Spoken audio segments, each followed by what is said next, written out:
nakakuha kami ng report galing kay Senator Raffy Tulfo about a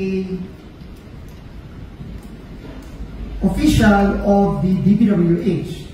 His name is Attorney Mikael Tupas, Attorney for Legal Service. May report na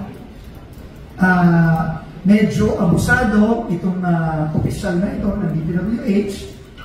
Ayaw daw siyang papasukin sa isang gated na subdivision ng isang guard.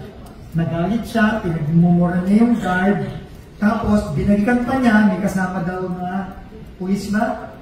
Pinahuli pa yung guard na obviously ginagawa lang naman yung guard ang kanyang trabaho.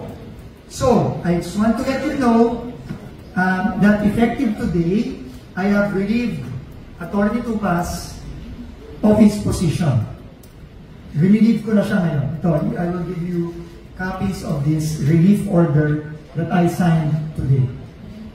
And I have asked the security guard and the wife of the security guard na nagsumbong at nagreklamo kay Senator Raffy Tulfo na mag-file ng official complaint sa DPWH para ma-process na natin yung complaint na yon at para kung totoo yung allegation against Attorney Tupas, pasensyahan tayo, Attorney Tupas.